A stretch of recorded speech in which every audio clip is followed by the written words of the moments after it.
Meus caros amigos e amigas, vocês estão no canal Espiritismo Explicado, eu sou Lazarino Barbo. Antes de começar nosso vídeo de hoje, inscreva-se no nosso canal, ative o sininho das notificações para que você possa ser avisado dos novos vídeos, deixe aí o seu like. Mas hoje nós vamos dar continuidade ao estudo do Livro dos Espíritos, as perguntas 96, 97, 98 e 99. Vamos fazer o estudo de todas essas perguntas juntas, porque senão o estudo fracionado vai ficar incompreensível. Na pergunta número 96, Allan Kardec perguntou aos espíritos: são iguais os espíritos ou há entre eles qualquer hierarquia? E os espíritos responderam: são de diferentes ordens, conforme o grau de perfeição que tenham alcançado.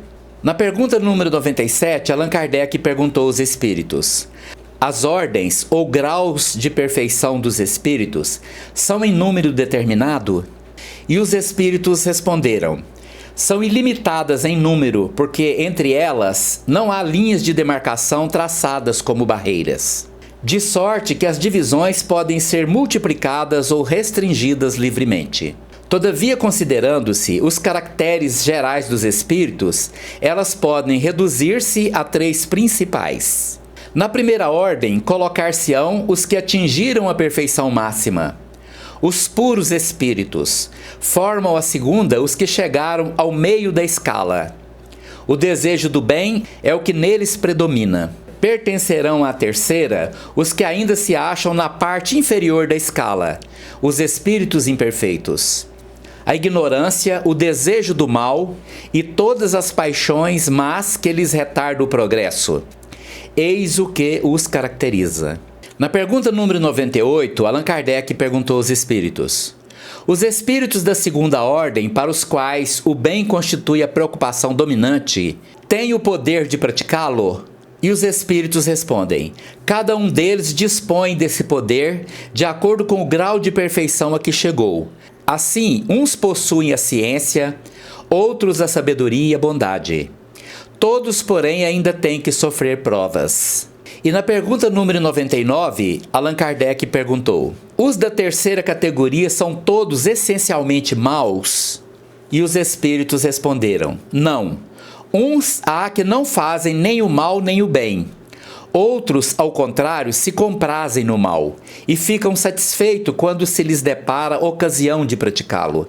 Há também os levianos ou estouvados, mais perturbadores do que malignos, que se comprazem antes na malícia do que na malvadez, e cujo prazer consiste em mistificar e causar pequenas contrariedades, do que se riem.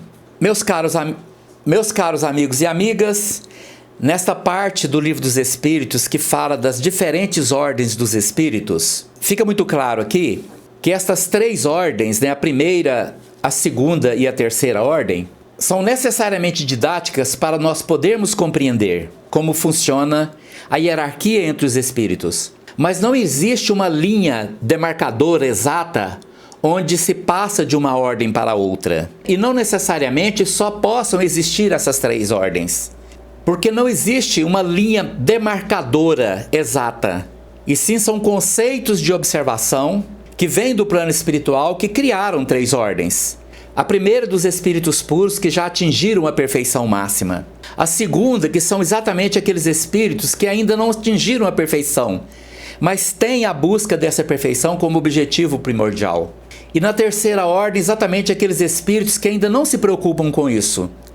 São muito subjugados aos instintos, a maioria ainda se compraz em fazer o mal, ou simplesmente viver na mais pura leviandade, praticando todo tipo de ação que leva ao desequilíbrio dos outros, que faz com que naquelas pessoas que conseguem sintonizar, provoquem muitas situações vexatórias, inclusive zombam dessas pessoas e se riem dos resultados que eles provocam. Quando esses espíritos reencarnam, nós podemos vê-los aqui no nosso mundo nas atitudes deles, né? Enquanto muito poucos são aqueles que já atingiram a perfeição absoluta, encarnados, porque estes espíritos nem precisam encarnar, só reencarnam se quiserem. Quem já atinge um grau de perfeição espiritual não precisa reencarnar, não tem necessidade, apenas reencarnam se quiserem. Mas nós podemos ver, né, nas atitudes, por exemplo, de Francisco de Assis, de Francisco Cândido Xavier e outros espíritos que reencarnaram aqui em diversos lugares, carregando consigo uma pureza e um elevado grau de bondade. Mas ainda há uma parte nos intermediários que nós podemos ver também. São aquelas pessoas que se esforçam para fazer o bem, trabalham em causas sociais. Elas sempre estão interessadas em ajudar alguém, em esclarecer alguma coisa, em extirpar a ignorância, mas ainda são portadores de muitos defeitos. Ainda passam por expiações e provas, porque aquele comportamento que já consideram como fundamental para o seu progresso ainda não foi transformado em um estado consciencial. Querem ser, mas ainda não conseguem ser.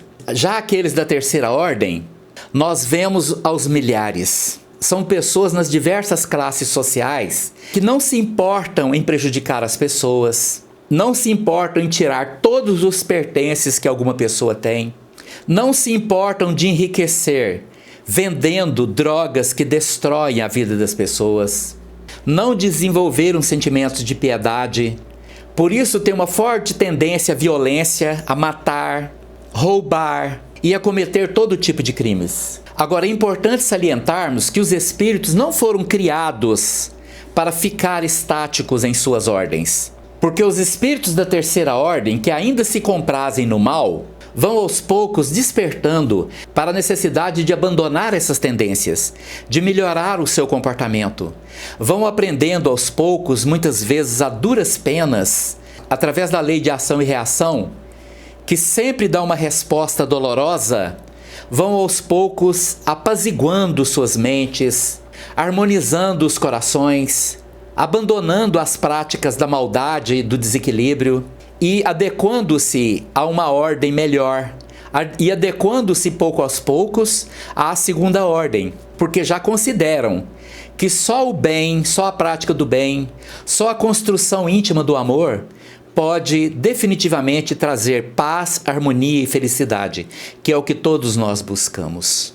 E cada um tem o seu tempo, e também não há um tempo determinado a que se permaneça numa dessas ordens, porque cada espírito tem o seu tempo, e Deus respeita o tempo de cada um. Mas a ação dos espíritos da primeira ordem sobre os espíritos da segunda ordem, sempre estimulando-os a conquistar a perfeição a qual eles já atingiram, e dos espíritos da segunda ordem sobre os espíritos da terceira ordem, que é exatamente aquela ação educacional, aquela ação de tentar modificar o seu comportamento, aquela ação de prover as suas necessidades através da obra da caridade, do amor, e esta força de ajuda que transcorre desde o espírito mais perfeito, Jesus, nosso mestre, até o espírito mais rude, se processa através da providência divina, à qual nós, individualidades, nos ligamos quando nos dispomos a realizar qualquer coisa, qualquer ato em benefício de alguém, principalmente em benefício daqueles que mais sofrem. Muito obrigado pela sua atenção. Se você gostou do nosso vídeo, deixe aí o seu like, inscreva-se no nosso canal e compartilhe com os amigos. Muito obrigado.